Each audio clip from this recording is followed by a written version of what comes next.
Bien, alors première chose dont on va s'attaquer avec les chevaux caparaçonnés que nous avons là. Les chevaux caparaçonnés, il va falloir les sous-coucher en noir. Alors le principe, on voit qu'il y a beaucoup de détails, que c'est de la cotte de maille. Donc pour la cotte de maille, ce qu'il va falloir faire majoritairement, ça va être de récupérer tous les détails. Donc ça va être très simple. Je prends la peinture noire, n'importe laquelle. Bon là c'est de la gamme Citadel de chez Games Workshop, mais vous pouvez en trouver aussi dans ce type de conditionnement. Donc je prends un peu de peinture, je vais prendre mon pinceau, hop, je prends un peu de peinture, toc, je mets sur ma palette humide, bien refermer le pot pour éviter que ça sèche. Je prends un peu d'eau, alors là on voit pas, je suis hors champ, on voit un peu d'eau et on met un peu d'eau histoire de diluer la peinture. Le principe ensuite, ça va être de bien badigeonner la figurine avec cette peinture noire. Pourquoi? Parce que ça va nous permettre de récupérer tous les détails. Et ça c'est vraiment très très important, de récupérer tous les détails sur la figurine. Ça va nous permettre surtout de pré-ombrer la figurine avec de la peinture noire. Voilà. Donc là, hop, je fais bien attention, il y en a partout.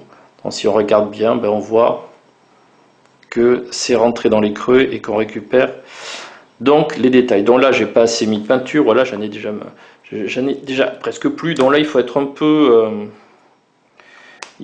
peu plus généreux. Hein. Voilà, les pots peuvent être récalcitrants.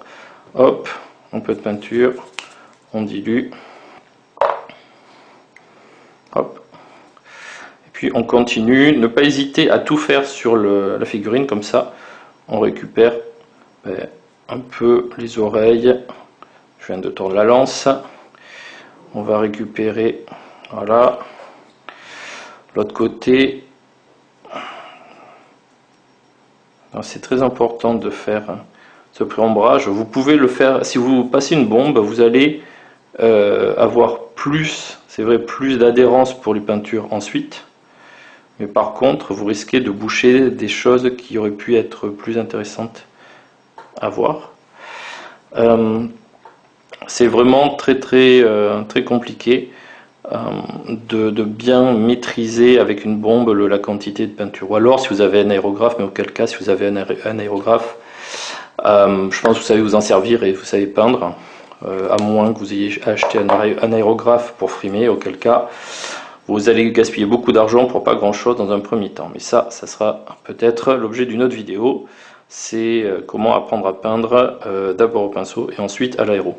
Voilà, donc hop, voilà. Donc on le voit là. Il est totalement... Voilà. Vous voyez, il est à peu près... Ah, il me reste un peu en dessous. Voilà. Bien essayer de faire tout sur la figurine quand même. Ça c'est important. Voilà. Ça, voilà. Je laisse la lance séparée pour l'instant parce que ça sert un peu à rien. Je vais peut-être la toucher un peu pour tenir les figurines. Donc ça serait un peu contre-productif de la peine pour ensuite enlever la peinture. Donc voilà. On en a un ici et puis là on a monsieur qui est tout propre. Donc là on va continuer, on va se retrouver une fois que j'aurai fait le deuxième, parce que je ne vais pas vous infliger la deuxième peinture. Bien, donc on revient à nos cavaliers. Voilà, donc vous voyez nos cavaliers, ils sont maintenant devenus secs, ils sont séchés, voilà. Donc bien s'assurer quand même que c'est sec partout. Là je vois que c'est encore un peu humide. Donc on va faire autre chose entre temps. Là, nos cavaliers, ils sont prêts. On va prendre du doré. Donc le deuxième, ici c'est la marque donc Prince Auguste. Le deuxième conditionnement c'est en pipette comme ça. Alors l'avantage de la pipette c'est que vous pouvez contrôler un peu plus simplement le débit. Et puis surtout, on va en mettre loin des couleurs pour éviter la miscibilité, que ça se mélange, ça devient n'importe quoi. La pipette que vous avez ici permet quand même de mieux contrôler la sortie de la peinture et puis ça va vous aider aussi à l'économiser, c'est-à-dire qu'elle va sécher un peu moins. Après si ça se bouge, vous mettez un petit coup d'aiguille et c'est fait. Donc nous avons nos chevaux ici. La peinture dorée là. Alors la peinture dorée, par rapport à ce qu'on peut faire pour les autres peintures, comme on va faire la chair ici et puis d'autres peintures, cette peinture dorée, on ne va pas la diluer. D'accord? On va la prendre telle qu'elle, voilà. On l'étale un peu quand même. Et puis, ce qu'on va faire, on va brosser légèrement. Voilà. J'étais hors champ, mais il faut s'en rendre compte. Donc je vais brosser légèrement, voilà, comme ça, par petits coups, tout mon cheval. Voilà, donc là je fais juste le devant et puis on va voir ce que ça donne.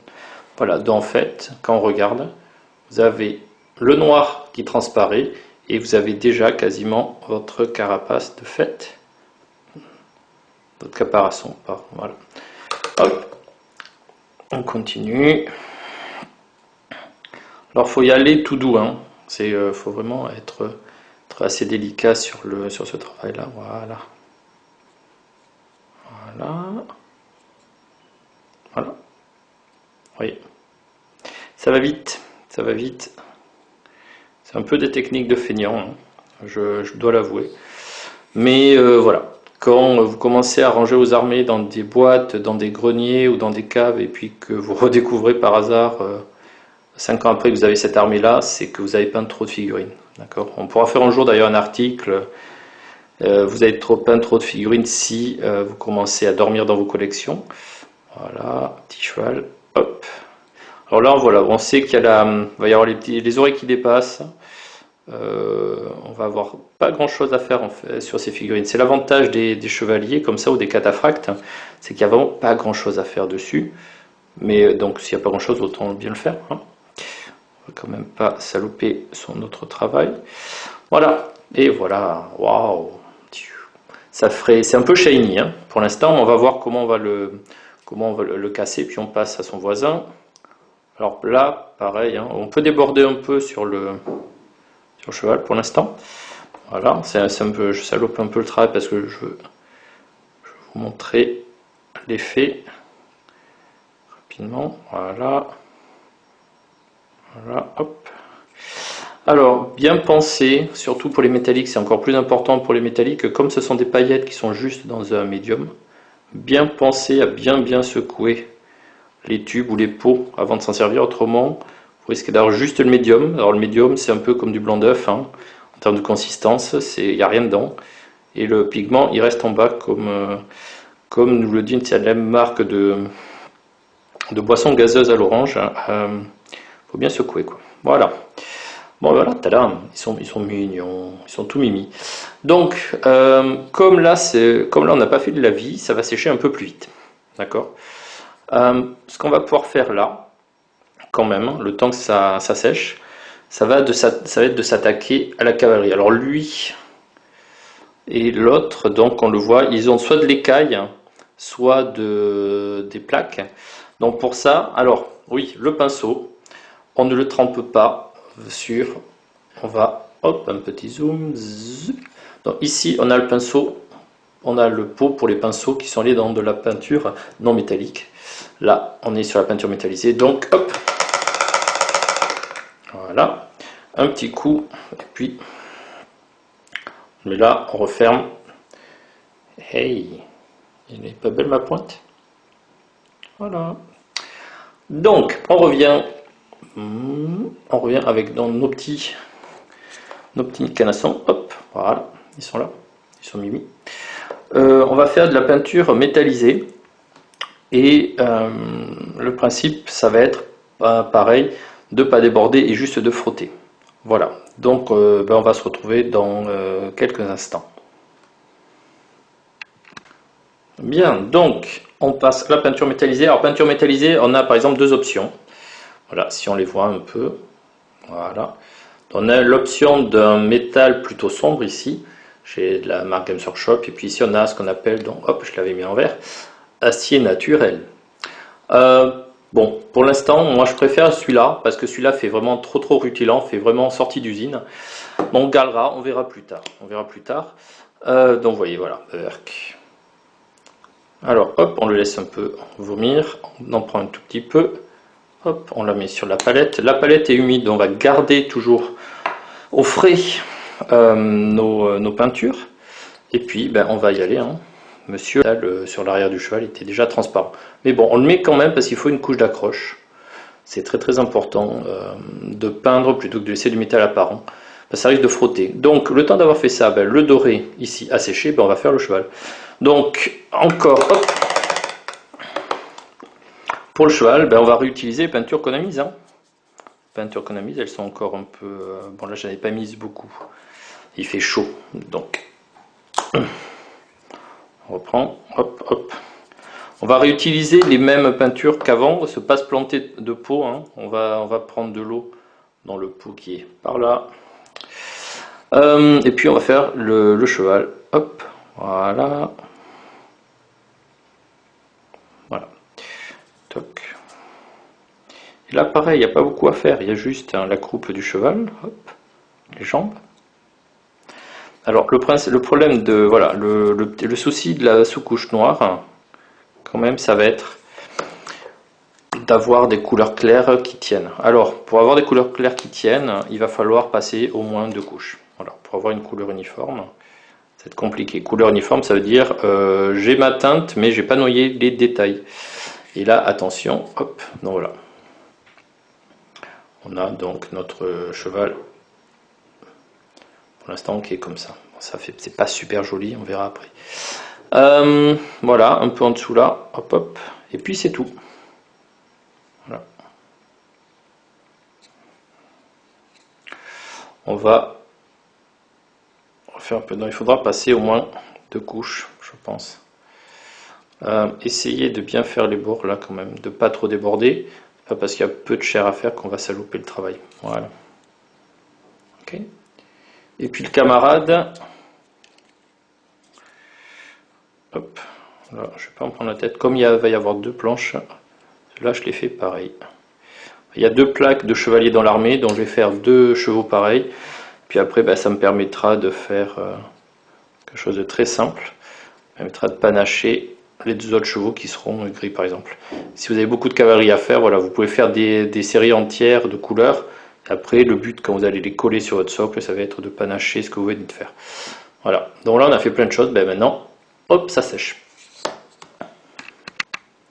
Pour ombrer, on va prendre un lavis. Donc le lavis que je vais prendre pour cela, ça va être un lavis donc plutôt noisette, hein, plutôt marron, parce que bah, c'est ce qui est un peu agréable à l'œil quand même, parce vous pouvez faire un lavis noir, mais ça va être un lavis un peu de saleté, on va dire, ce lavis un peu de crasse et de poussière, mais voilà. Donc là, on y va, on va prendre hop un peu de lavis et puis on le passe, voilà. On le passe un peu partout et ça donne une petite couleur mordorée.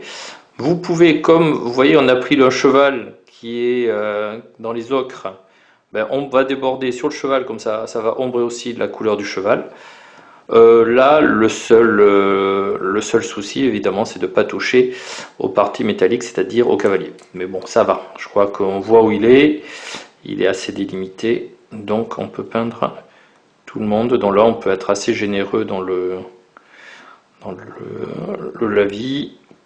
Le but étant quand même de ne pas laisser de côté certaines parties. Là, puis monsieur, il y va. Voilà. Et voilà. Voilà. Et voilà. Donc là, on est bon pour cette partie-là. Donc, elle va sécher. Bien, donc maintenant, on va continuer en faisant les finitions.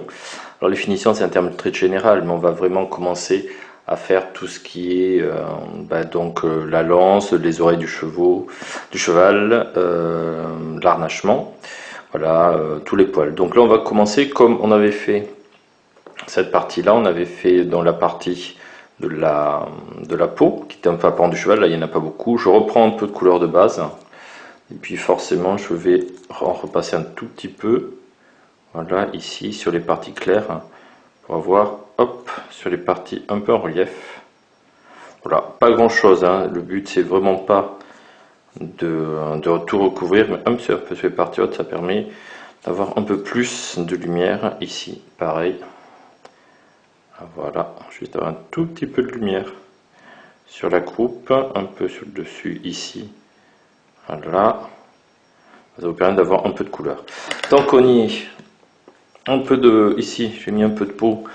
Donc on va te faire le peu de peau qu'il y a en fait sur la figurine, c'est-à-dire sur le visage. Voilà. Alors là on peut y aller un peu en brossage, c'est suffisant.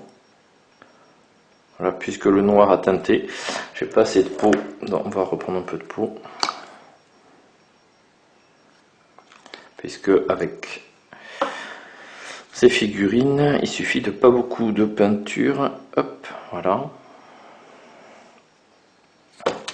Ah, voilà, accident. Alors ça, c'est un peu le souci quand on tient des figurines comme ça. Ici aussi un peu. Là, il va falloir qu'on retouche je pense, le casque. Un peu sur la main aussi. Faites un peu les mains à ce moment-là. Ça mange pas de pain. Voilà. Tac. Voilà. Voilà. Ok. Donc là, on a fait un peu les mains. Et la queue du cheval, il nous reste la queue du cheval à faire. Dans la queue du cheval, c'est très simple. Plus le cheval est foncé, plus la queue est foncée. Donc ces chevaux-là, ce sont des chevaux qui sont ocre. On va faire donc une couleur de crinière, de crin noir. On ne va pas se prendre la tête à faire d'autres choix de couleurs. En plus, ça rapportera un peu de contraste sur ces figurines qui sont assez sombres. Donc là, pareil, voilà, hop. Comme c'est du caparaçon, l'avantage c'est que vous n'aurez pas la crinière, vous aurez juste la queue à faire. Là, j'ai débordé un tout petit peu parce que je vais trop vite. Donc, je passe le pinceau. Quand il y a vous débordez que c'est très très frais, vous prenez votre pinceau, vite, vous le passez dans l'eau. Et puis, vous le repassez à l'endroit où vous allez déborder. Et quand le pinceau est humide, il va tracter la peinture en trop. Il faut être rapide, sinon ça se compte en termes de secondes. Voilà. Pareil ici. Hop. Puis ici un peu. Voilà. Voilà. Bon. Donc là, il nous reste quoi faire? Il nous reste l'arnachement à faire. Et puis ça sera, et puis après la lance. D'accord? Donc la lance, je peux déjà la repasser en noir, puisque j'ai quasiment fini. Je ne vais pas retoucher vers l'intérieur. Voilà. Donc je peux déjà la faire en noir, qui me permettra d'avoir une base d'accroche pour l'autre couleur qui sera un marron. Je mettrai un marron un peu plus couleur bois, donc sombre, mais assez chaud dans les teintes, pour qu'on ait un bois qui est équivalent à un bois plutôt riche en couleur, rapporter un peu plus de teinte tout en étant cohérent avec le doré global du caparaçon.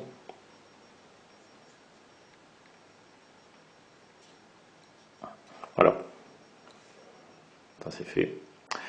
Ensuite, donc pour l'arnachement, il y a des gens qui le font en couleur plus ou moins sombre, suivant les armées. Vous trouverez sur les illustrations que c'est en rouge.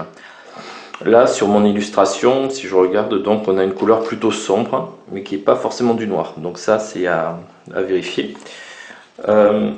Moi, ça va être très simple sur cette partie-là. Je vais prendre ce qu'ils appellent un black gray.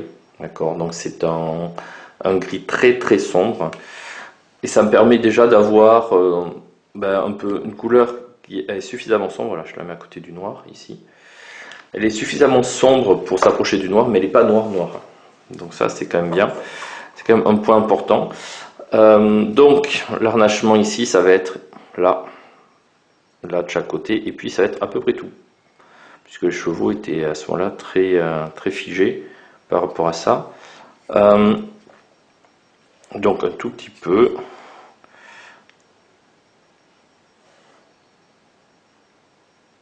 Voilà. Essayez d'être fluide dans le mouvement de pinceau et de tout faire en un mouvement de pinceau. Ça vous évitera de déborder sur la carapace du cheval. Pareil de l'autre côté.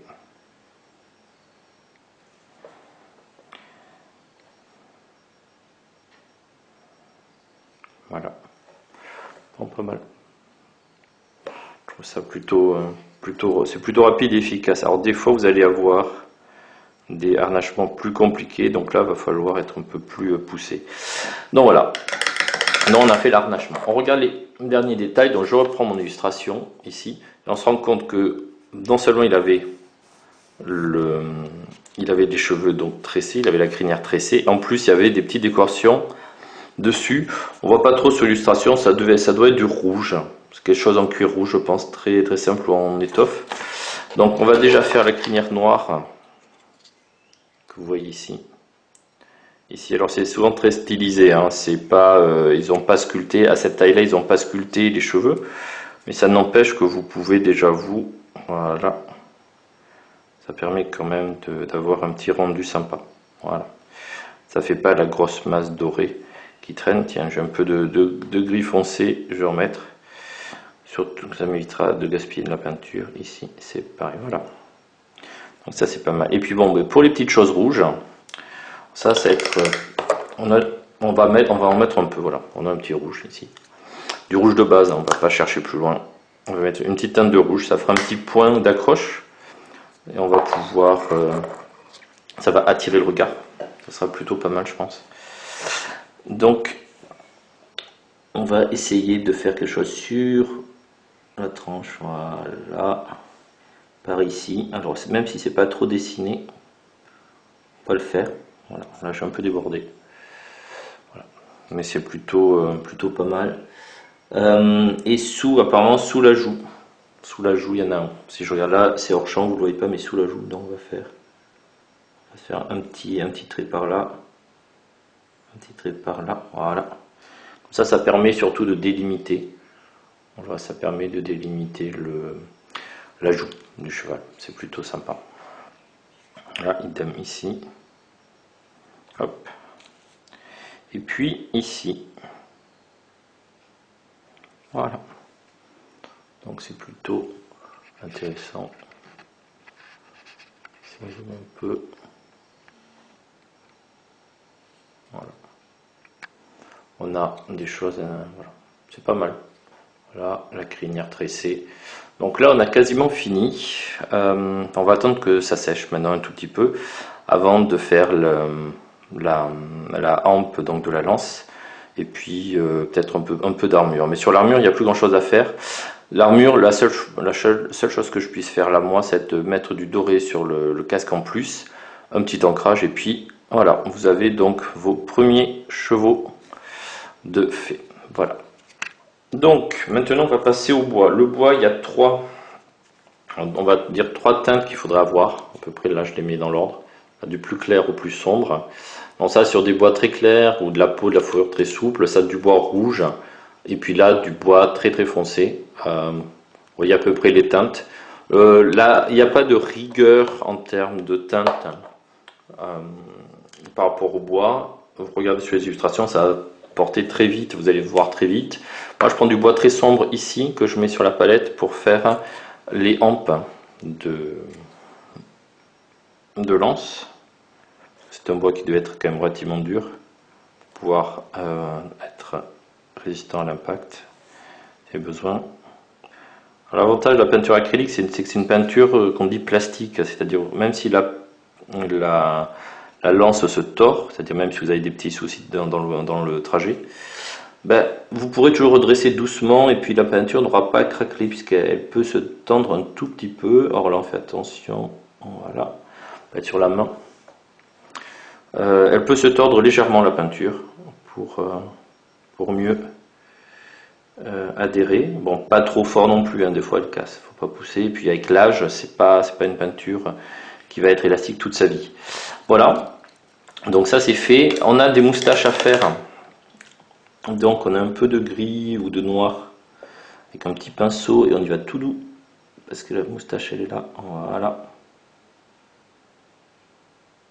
Voilà. Pareil de l'autre côté. On a le nez, hop, un petit peu de moustache.